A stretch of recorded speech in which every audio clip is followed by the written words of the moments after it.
Through the first three quarters of 2023 in the US, over 170,000 tech workers have been laid off.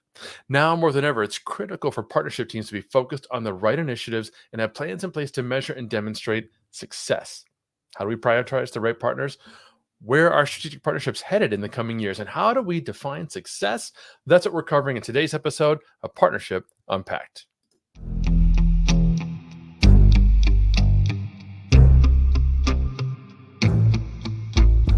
This is Partnership Unpacked, your go-to guide to growing your business through partnerships quickly.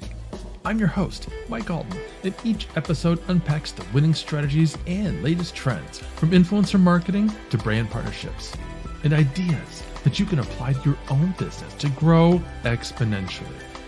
And now, the rest of today's episode.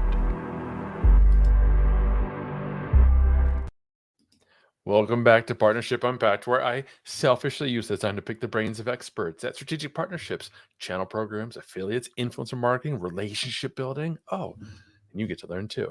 Subscribe, learn how you can amplify your growth strategy with a solid takeaway every episode from partnership experts in the industry. And throughout this first season, one of the topics we've talked about often is how to find great partners and how to measure success, but typically from a B2B influencer partner point of view, seldom from a B2B brand partner perspective. That's just one of the many reasons why I've invited Tai Rattigan to the show. Tai is a giant in the partnership space, having built teams at Optimizely, Amplitude and Deel, and he's co-founded an organization, Partnership Leaders, dedicated to providing partnership pros with a community and the resources they need to succeed, compete in an in-person completely with an in-person event, Catalyst, that I can't wait to attend next year. Hey, Tai, welcome to the show. All right. Thank you so much for having me, Mike.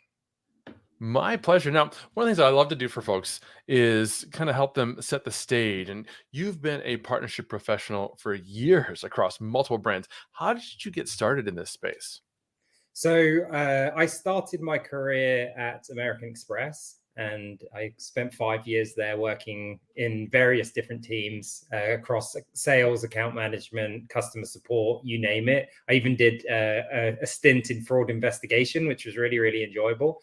And one of the things that at the time I didn't really notice, but really thought about what in hindsight was everything that American Express did was with partners. And so it was extremely rare that we were doing something that didn't involve fraud investigation. We partnered closely with the police force. We partnered closely with, security companies. If we're distributing cards, we're partnering closely with mail companies. If we're entering new markets, we're partnering closely with local banks, like hotel benefits, airline benefits. It was just like a partnership business through and through. And we didn't even call it that when I was working at American Express. But something that was like really instilled in me through that time that I was there. And I got the chance to go to work in tech, which is something that I was always really excited about doing. I grew up in the south of England, and my hometown now is a little bit of a tech hub, but at least when I was growing up, I didn't really feel like there was much tech going on in Brighton in England.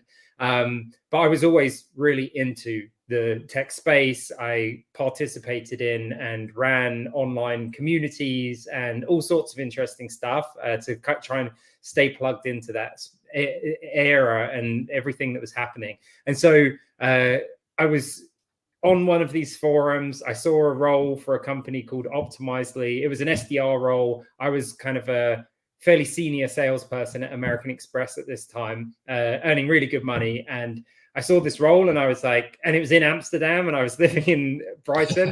And I said, hey, I'm going to take it. And so I joined Optimizely, and I think I was an SDR for about 3 weeks. And, straight away I was like, it is really weird that we're doing everything by ourselves. Like where are all of the other companies? It's like, how come we just do everything by ourselves?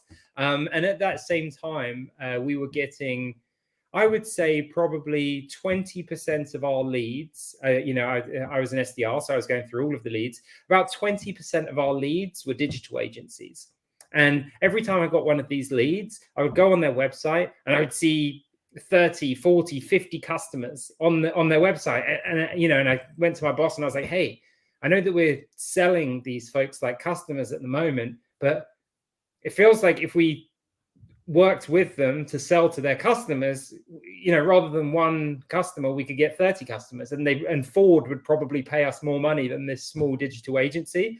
And so naively, I thought that this was me inventing this thing, and me and my boss kind of Matt Hauser went on this journey of building out an initial partner program, and then we built something alongside Dan Glazer, who was the person that ended up running the partner business in the US and the global partner business eventually. Built something at Optimizely that we kind of felt was like very original and special. And then like later I found out, like partnerships and channel and all of this stuff has been around for a really long time, and there's best practices and everything else. So that's how I kind of got into partnerships in the first place. I fell into it, I would say. You invented it. No. You invented partnerships. No, that's fantastic. And I think to give yourself a little grace in fact, there hasn't been a dearth of information about partnerships. I was just talking to Franz Krebs in a previous episode about his days at Hopin and now at StreamYard. And when he was creating the agency program at Hopin, he felt like even though he knew it existed in his mind, he was aware he's not inventing partnerships, but it wasn't as though he had a lot of resources to turn to figure it out. He still felt like he had to figure it out on his own. So I think that's basically what you were saying, right? You were basically just sorting it out on your own. That's right. Yeah, at least it definitely felt that way. What I did, how we got the partnership started at Optimizely was I basically got a list of all of the agencies that had reached out to us in our database and I started with the UK. And I sent absolutely every single one of them an email, just like a spam email, absolutely everyone saying, hey, like we've been working like this before. Are you open to working like this going forward? And I think 50 people replied to me and were like, yeah, fine. And included in those 50 people were like the CTO of Publicis, and like really big senior people. And I was like this SDR at Optimizely, and very, very quick, I think we got our first referrals within 2 weeks, and within a month, it was like, okay, this is a person. And then this is a team. And then this is a department. And it wasn't until we started getting to that sort of level that we encountered the Adobe partner program and like these other companies and like how they were structuring their partner programs, which like you say, it was just hard to find this stuff. We did, and Optimizely was like such a young startup, and I was on an island in Amsterdam that I just didn't have like a kind of network into the bigger, more established companies that were doing this stuff for a long time yet. Yeah. And frankly, shout out to partnership leaders, because you guys are one of the few organizations out there that are now creating great central locations, hubs, resources, communities around this idea of partnerships and all the different nuances and flavors. I mean, longtime listeners of the show know we talk about a lot of different kinds of partnerships on this show, but they all kind of fall under that same umbrella, right? I'm just curious, how long ago did you guys start Partnership Leaders? Almost 5 years ago. Yeah, so we've been working on it a while. Nice. Now, in all the roles that you've had, Optimizely, Amplitude, Deel, and so on, what would you say has been your most successful partnership to date, and what made it so successful? Well, yeah, that's a big question. So maybe I'll talk about one, and then who knows, we might end up having to talk about a few others. So Sure. I don't want to leave anyone out. I might get in trouble, because I have had the fortunate experience of building a ton of very great partnerships that have performed really well, and also have established lifelong friendships with people. So I wouldn't want to throw any of my friends under the bus. I would say, one that I was particularly proud of was the partnership we built with a company called AB180 in Korea when I was based at Amplitude. And so, Amplitude at the time, small, 10 million in revenue company. I was the only partnerships person.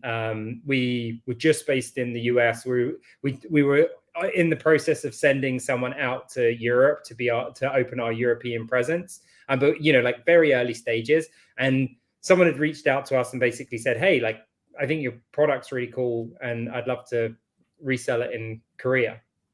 And we ended up going on this crazy journey of going all around Asia, meeting different potential partners, building out a whole reseller program, like running trainings and enablement and all of this stuff for all of these folks for a really long time, and not being sure, is this even the right approach? And eventually we got to a place where that partnership with AB180, they were running the equivalent of our conferences in their market, and they were getting thousands of people attending the conferences, that we were generating millions of dollars in revenue through them. They had their own website that represented Amplitude in the local language in the market, marketers, salespeople, customer success people, the full thing. It was like Amplitude was there in Korea, but it was just through our partner. And so that one was a particularly proud one for me, because I think those are the most complex partnerships. It's like setting up referral partnerships, or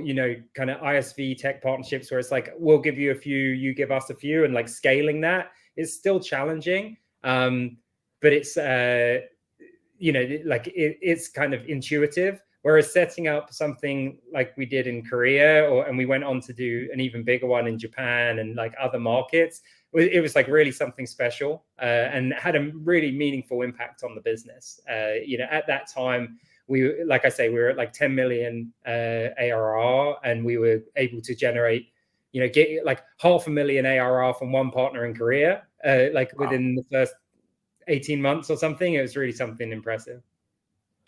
Okay, this is why I like to say that I pick the brains at experts, because we're gonna pull this apart a little bit, because I need to know how this worked. At Agorapulse, we're at like, I don't know, 15, 20 million AR or something like that. So we're not too dissimilar. And very similar situation. I've been approached by an agency in South Africa that would like to do something for us similarly in the South African market, which, okay, no surprise, we're not big in South Africa at the moment. So I'm like, okay, this is pretty interesting. Did you have Korean translation in your product, or were you just selling it in your normal English-based package? Yeah, so the whole thing for me, I ended up going back and doing a ton of, probably overanalyzed. This is like a recurring theme for me. It's like I probably overanalyzed and over modeled out the whole thing. And the justification for building these resellers was like, hey, we need to know that this is a market that is big enough for us that it justifies putting in the amount of time and effort that it will take to get these people up and running, because it is not dissimilar to hiring people. Like, you don't have to do the HR and benefit stuff, and you don't have to pay them every month, but like the amount of enablement and support they need, it's probably higher than a full-time employee, because like they kind of learn by osmosis, whereas your resellers like aren't plugged into your internal comms or whatever in the same way. So you have to be able to justify that the market is sizable enough that it makes sense to invest in this partner. You then have to also justify like that you shouldn't just go into that market yourself, right? Because like that might also be easier. And so for us, it was like, okay, we don't want to translate the product into Korean because it is a really complex product already. Yeah. And our product team need to work on building new features and functionality, not maintaining what we've already got in another market, in another language, or, like it's not just the language, it's like a lot of contextual design decisions as well. And so that was like number two is, okay, the market's big enough in Korea. Also, the complexity is thus that we don't want to do it ourselves. Great. Are these people the right people for us to work together with? And that last one was the trickiest one, where you had to go out and you had to meet people in person. And, countless times, the profile, at least that I found in the end, was these kind of smaller, scrappy, agile people that are, they've got the right instincts, and like they sniff an opportunity and they want to bring it out into the market. We tried to set up similar partnerships with big enterprise players, or, established resellers who resell hundreds of products, and have armies of salespeople, and none of that other stuff worked. It was always like the 3, 10, 20 person shops. Maybe they had like their own product on the side already, you know, that were kind of like hustlers that ended up working for us. But that's like, I could go into each of those 3 buckets in like what our model and criteria were for them, because I like over-engineered the whole thing. But that's kind of how we decided, at least, was this a smart move? I love it. That's such smart advice. And I can see a trip to Johannesburg now in my future. So thanks for that. But let's talk about working with the right partners. How do you figure that out? How do you determine who the right partners are? Maybe how to find them? And do you think you should prioritize them? Yeah. Good questions. So I think we should prioritize them? Definitely. You know, it's really important. I think focus for partnership teams is probably the biggest challenge. You know, focusing on the right goals, focusing on the right inputs to drive those goals, focusing on the right partners to allocate those inputs to. Like, prioritization is really important there, because at least my experience, and this might be different for you, but my experience is when I spend time with partner managers, often 80% of their time is spent on internal, helping other people in the organization out, or like trying to triage this problem or that problem, or like working on a one-pager to explain what they do, or all of this kind of stuff. And their partner engagement is like their after hours side hustle. You know, it's like maybe they do it they'll set up a email in the evenings to send to all of their partners, or they'll take calls when they can, but like almost everything is like internal stuff. And so if you start prioritizing your partners and saying, hey, I think these 5 to 10 partners are the ones that are going to really move the needle for me over the next 3 to 6 months, and I'm going to allocate 70% of my time to those partners, and like try and calendar that out as much as you can. And then like another 20% of my time I'm going to spend on the other 30, 50 partners that I have in my portfolio, you know. And then that last 10% of my time, like 4 hours a week, I'm going to spend on internal stuff. And I'm going to do a calendar audit every quarter and look back and be really frank with myself and say, how much time did I spend on that internal stuff? Because that's like the regulatory blob that you have to just get away from, right? Like in partnerships. So I think prioritizing partners is really important from that perspective. Like you want to, like, basically to ensure that you're adding value to partners, right? And the question I'll ask partner managers that are on my team is like, if you look back at the work that you did for this partner this quarter, would they say, wow, I really noticed the difference? You know, like would they say, wow, they really stepped it up this quarter, you know? Or would they just not have noticed? And the reality is, most of the time it's like you showed up for a check-in call and, you know, like you kind of tick some of the boxes, but you just didn't have the time and the capacity to really add value to the partners and move the needle. So I think prioritization is extremely important for that reason. And like, that's how people end up winning, because the partners experience that value and they're loyal because of it.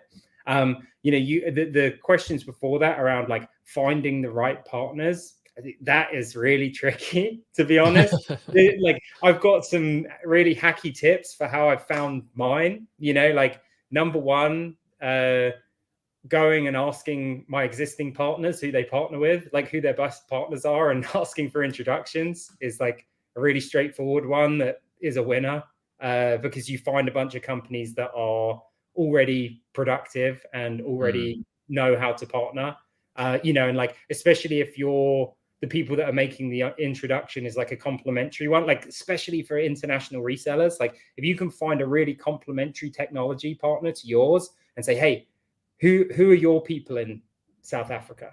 You know, like, and let's go and double the revenue that they're generating with the same level of work, because they can sell our product and your product now, and they're going to double their revenue, and it's still the same customer. You know, like, wouldn't that be a massive value add to that partner?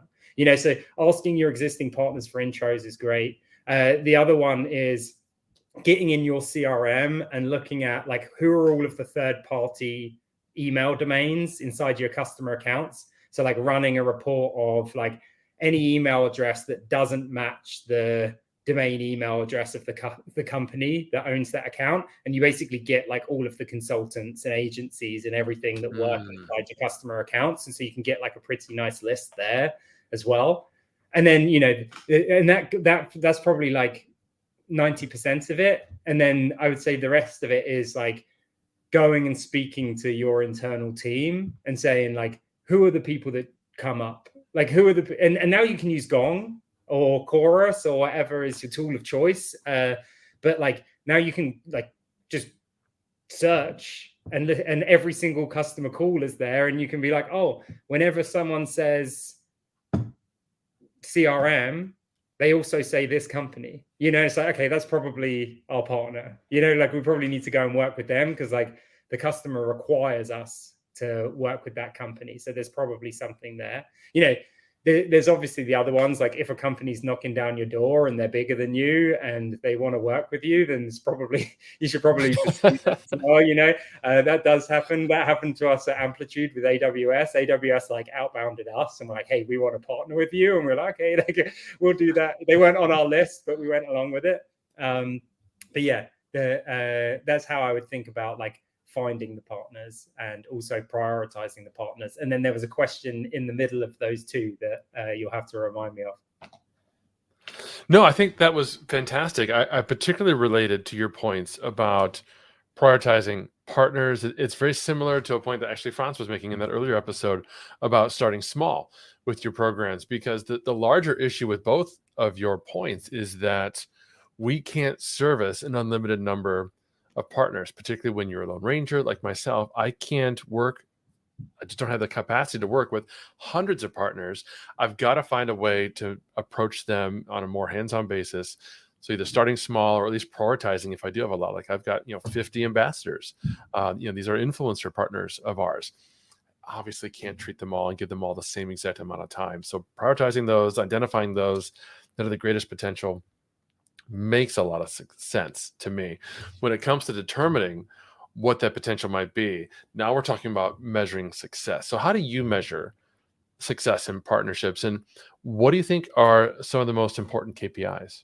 Yeah, my operating theory on this, and this is going to evolve over time. I've made lots of mistakes in the last like 12 plus years in partnerships, is you have to navigate towards the metric that the company cares about and that you can have the largest amount of impact on, and that could be a bunch of different things, and it is different things for different businesses. All of the ones I've worked in, it's been additional revenue, for a little while at Optimizely later on, we had a retention issue, and there was definitely a priority to leverage partners to increase our retention, and we did, and it really worked. But like for, I would say 90% of my partnerships career, it has been, how do we generate more sourced partner revenue? The challenge with that, so there's a bunch of pros. I'll start with the pros of why that is. It makes your life very easy if you're sourcing net new revenue for the business, for explaining what your team does. If someone comes, what does partnerships do? We source revenue for the company. And people are like, oh, okay, like how does that work? We work with these companies and they introduce us to their customers. Okay, great. Like, not that complex, Yep. It's also it makes life really easy when you're trying to get headcount. It's like, hey, I'll sign up for $1.5 million in sourced closed won revenue when I take on this person. Then the finance team's like, great, how many of them do you want? 3 of them, and so it makes like a resource allocation and everything super easy as well. I think it does also create swim lanes, like with the sales team and the marketing team and whatever else, where it like just provides some transparency around like, okay, this is our swim lane. Like whereas like some of the influence or attached stuff, it can kind of get messy with the marketing team or with the success team or the sales team. And then what else I really like about it is like it's easy to track, because attribution in partnerships is so challenging. And so keeping something simple like that, where it's like either the partner sent us an email introducing us to the customer, or they filled out this form introducing us to the customer, and that is how we get credit for it, and that's how we're compensated. And so that whole attribution challenge, which you can just spend years trying to solve, and I haven't encountered anyone that solved it yet, kind of goes away. So I love sourced revenue for those reasons.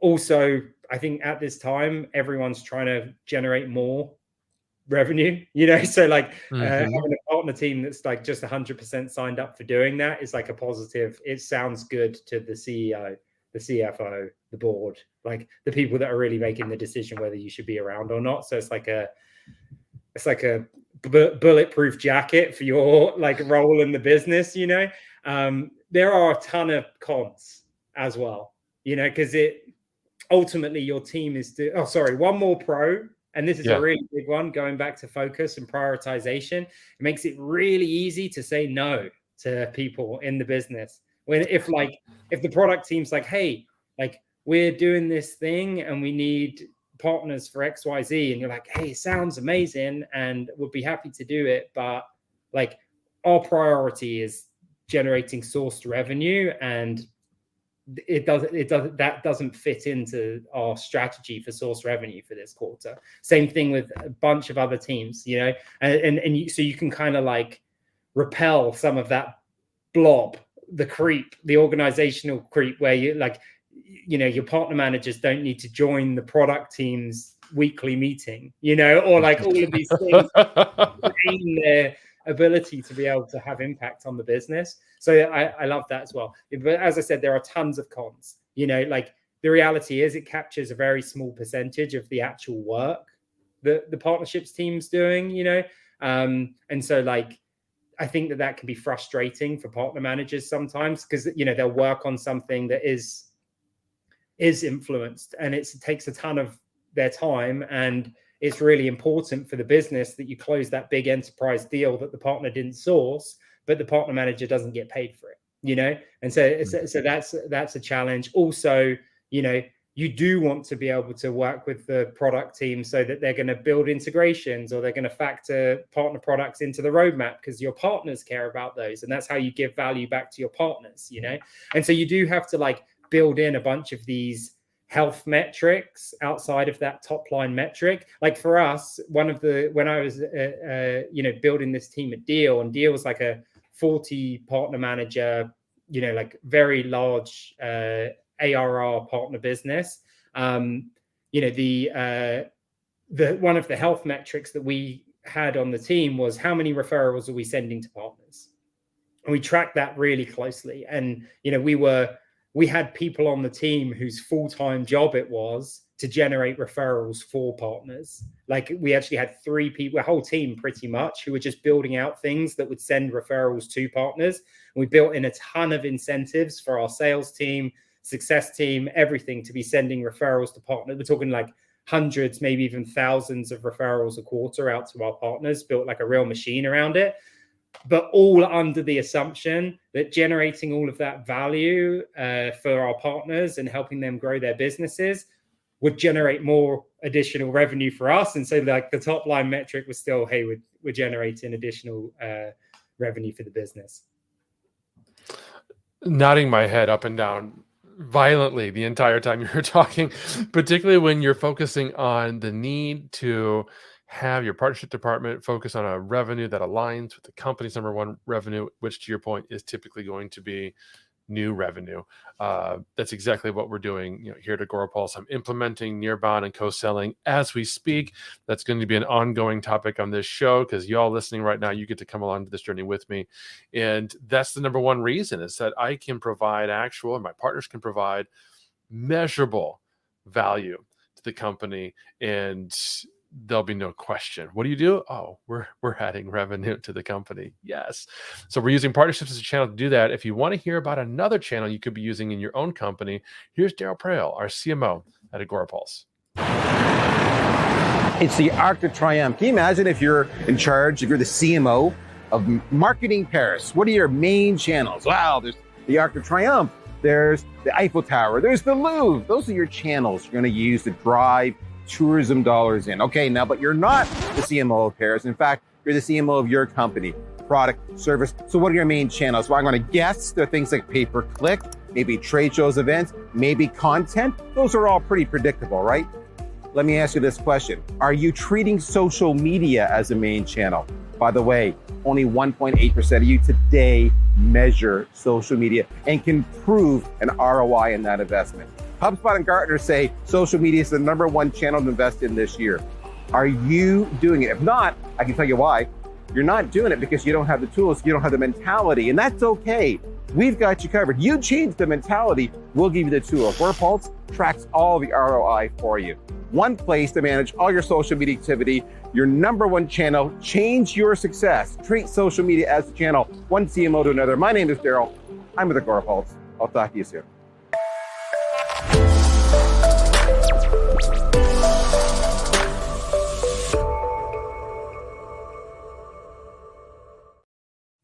All right, Tai, this is fascinating. I'm loving all these points you're making, these pearls of wisdom you're dropping, but I also want to be a bit balanced. I mean, you've got major companies like AWS knocking down your door, wanting to partner with you. What about some partnerships that have gone wrong? You don't have to name names, but in thinking about some of the partnerships in your past that didn't work out, what might you have done differently? Yeah, I mean, the Optimizely and Amplitude, we worked with a lot of agencies, and boutique agencies were definitely our best partners. You know, like, again, 5-10 person digital agencies hustling. And so that worked really, really well for us. It was also an area where we had the most failure rate because it was really difficult for us to tell who was going to be a good partner and who wasn't. You know, the reality is that a ton of these companies just don't have a similar DNA. You know, like the mistake that we made was assuming that they did. Like, the mistake that we made was that these companies wanted to make more money, you know, and that sounds ridiculous, right? Or at least like they had the instincts to like sniff out that there was more money to be made. And actually, a lot of people, even the CEOs that were running these businesses, they just they loved the work, you know, and they loved adding value to their customers and making them successful and everything else. And they were very appreciative that they got to get paid to do that, you know. But I was in an environment where it's like, hey, we're trying to 5x our company this year, you know, or 10x our company this year. And they were in an environment where they were like, oh, if we can pick up another customer this year, it would be great. Like, we lost one months ago, if we can pick up another one, you know. And so I think we definitely struggled with finding companies that had a similar DNA, whereas they want to go out and grow, you know, they want to get 5 new customers, 10 new customers, 50 new customers, you know, and they're really ambitious. And rather than spending your time kind of trying to drag along every person that says that they're interested and says that they want to do it, you have to find the people that will actually demonstrate that appetite for growth. Because the reality is that if you're a partnerships business and you're you're trying to do any sort of scale, depending on your deal size, but you're going to need to be able to do 50 referred opportunities a quarter or something to get to any sort of reasonable scale. Like, at Deel, we were doing hundreds of referred opportunities from partners a quarter. If you're working with partners that are only trying to add 1, 2, 3 customers a year, and maybe only 1 in 5 of those customers are a good fit for what you do, you know, or the timing is right or whatever else, it's you might get a referral every other year from a company that seems like a fantastic fit, but they just don't have that like appetite for growth that you do. And so sniffing that out and finding those people, like I was mentioning with the resellers, where you just find these people that have like tenacity and hunger to grow and like really want to be able to plant like a flag in the ground on something new. That's like something I learned later, you know, and I wish I would have learned it earlier. I still met a ton of great people and had lots of great relationships and things like that, but spun a bunch of wheels and wasted time with people that just didn't want the same things that we did. And so I could probably tell you 100 companies that we tried to partner with that fall into that bucket, to be honest, maybe more. So yeah, there was a lot of that. What else? You know, I think on the really big strategic relationships where, you know, I've worked on partnerships with Accenture, Deloitte, Slalom, AWS, like you name it, you know, being impatient with results. You know, you can be impatient with progress, right? But you shouldn't be impatient with results, and like not necessarily setting the expectations well internally about what the results we can expect, or being realistic about those results internally as well. Like the partnership with AWS at Amplitude is great. Now they have like really cool joint products and, you know, doing great go-to-market and all of this kind of stuff. Like Mariam on my team at Amplitude worked on that relationship for at least a year. And, you know, me and other leaders in the business were like, hey, what's going on? Like, why isn't this working? You know, we're putting unnecessary pressure on her when actually just like our expectations were unrealistically set. And I think like many partnerships get torpedoed because either you're being impatient with results or you have just incorrect expectations. And then the last one, I would say, and this is a big one, and I can talk about this probably because this is like a personal mistake, was when I was working at Amplitude, Snowflake were smaller. You know, now they're obviously a massive company, but they weren't much bigger than us. And they really wanted to partner with us.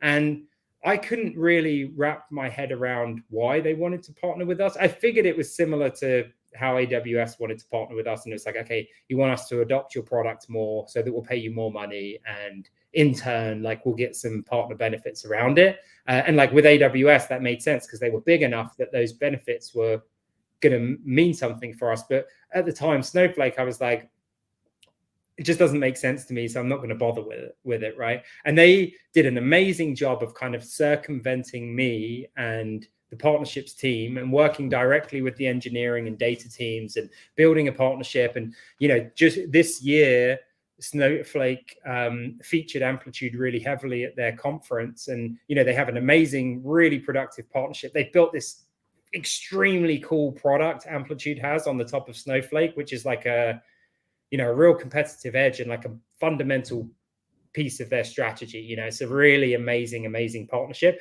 And we could have done that a lot sooner if I wouldn't have been so pig-headed around what I thought was the right fit, you know? And so like, hey, there's a company that really wants to partner with us. They're a bit bigger than us. I don't understand why, but it like, let me indulge my curiosity a little bit rather than just saying no, because I don't understand. It wasn't like, oh, I understand it and it's not a good idea. It was like, I don't understand it. And because of that, it seems like too much hard work.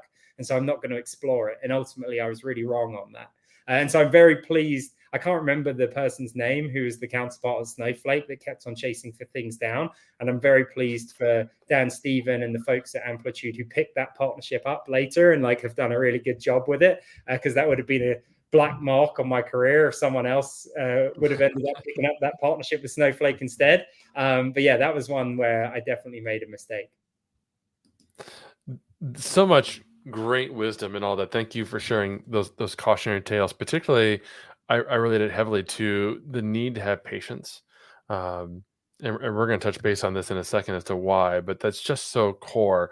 Both ourselves, we've got to have the patience. That's almost true to your final point too. You needed to give yourself the patience to learn more about that potential partner, right?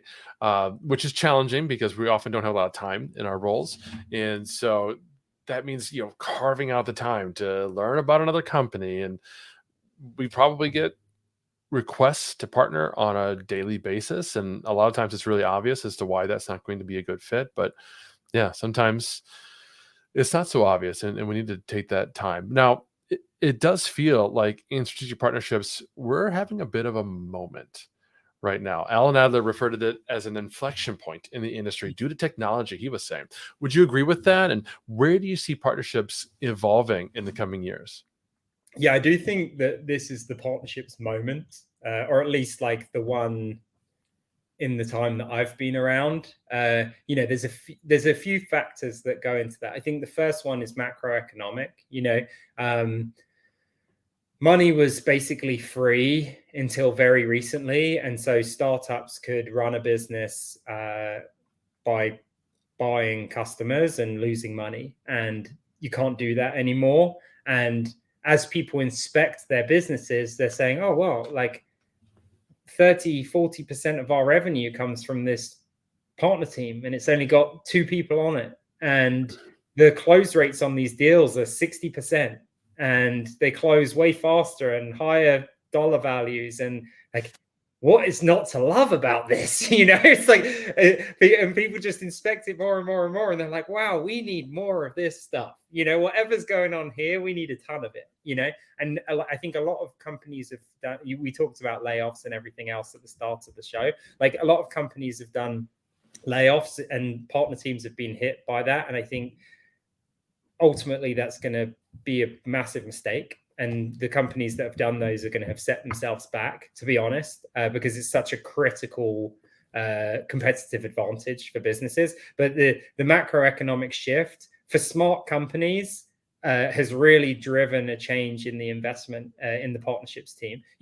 I was working at Deel. Deel was doing fantastically well, and still is. And even still, the CEO was like, hey, we're getting a lot of really good business from these partners, and the cost to acquire a customer is like a tenth of what it is for the marketing business, which is also an amazing business, but like it's a tenth of the cost, and we're trying to get profitable. Like, can we generate expansion revenue from partners as well? Can we do this from partners as well? And I was like, oh, it's funny you say that, because like we've just been focusing on sourced revenue, only sourced net new revenue. But like, if you want us to do expansion as well, we're on it. And and in my mind, I'm like, I know partners can do expansion, product retention, like all of the other things that we need to hit.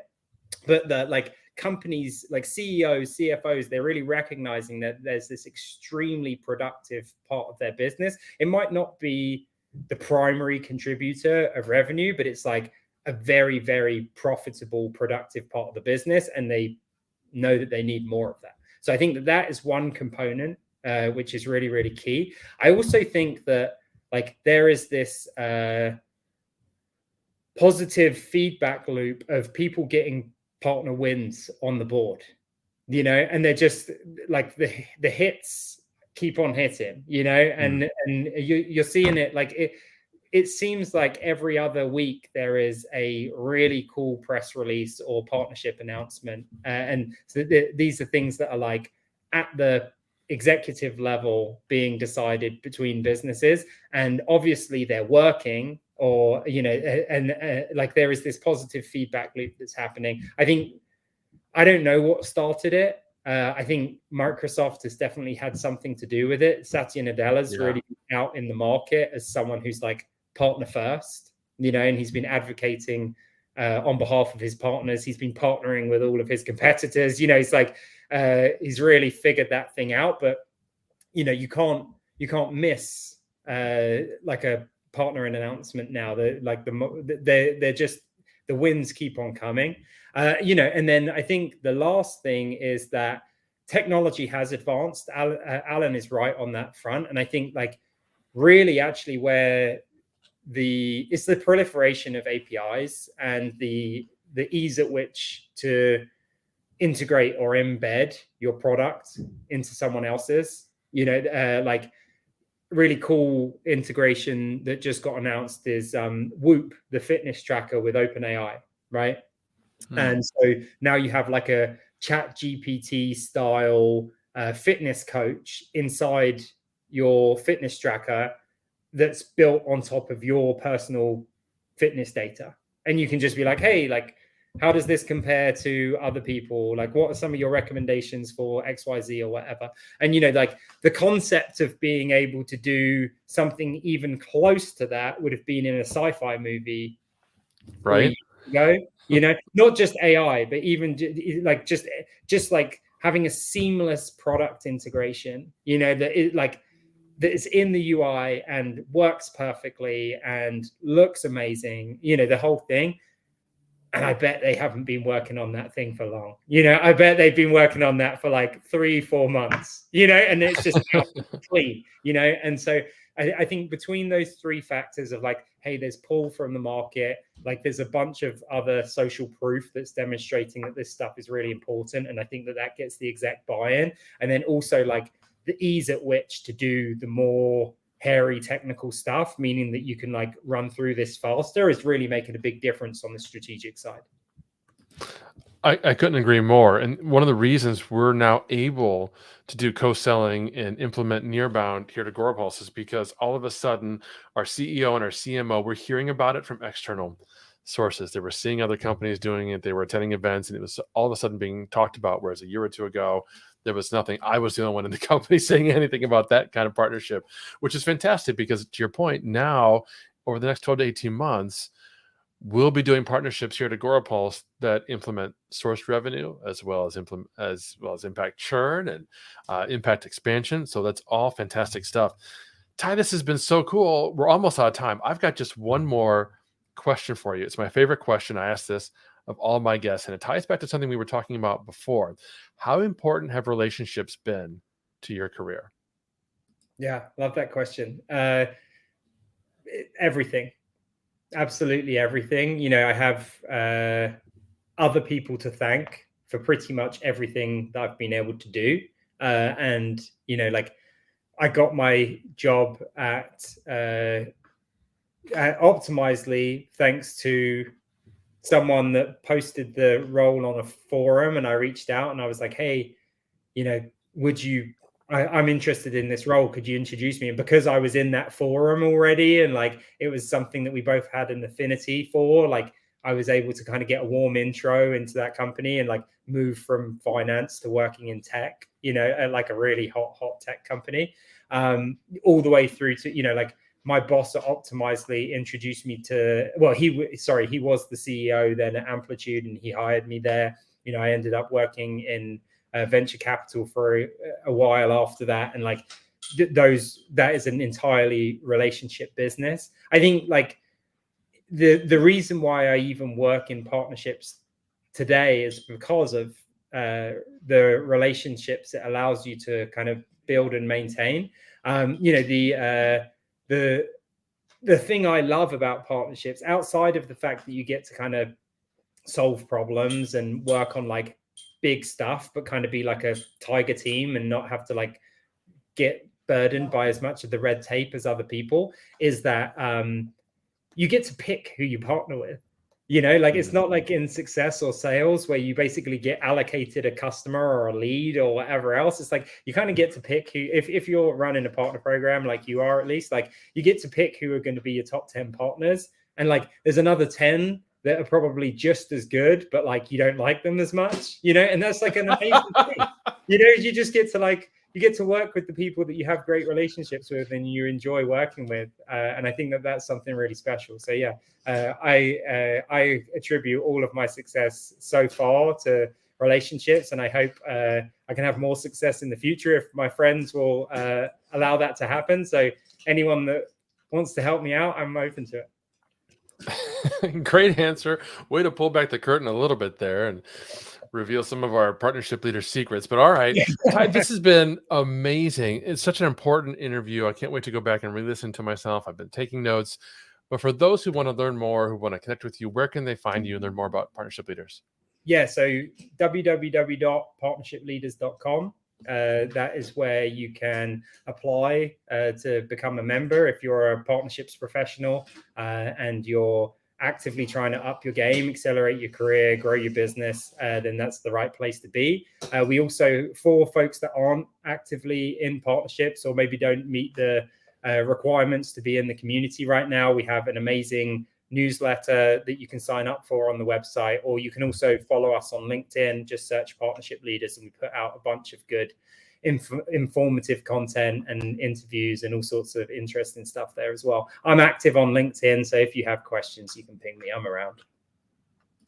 Fantastic. We will have all those links in the show notes, folks. It's a great community, great events, and that's all we've got for today, friends. But don't look now. We've just wrapped up our 49th episode, which means our very next show will be our 50th in our season finale, and you're in for a real treat. We're going to be joined by the amazing Katie Richmond, who led partnership teams at ESPN and Meta and has so many pearls of wisdom to drop. I can't wait to share them. So be sure to subscribe so you don't miss that incredible episode. Till then.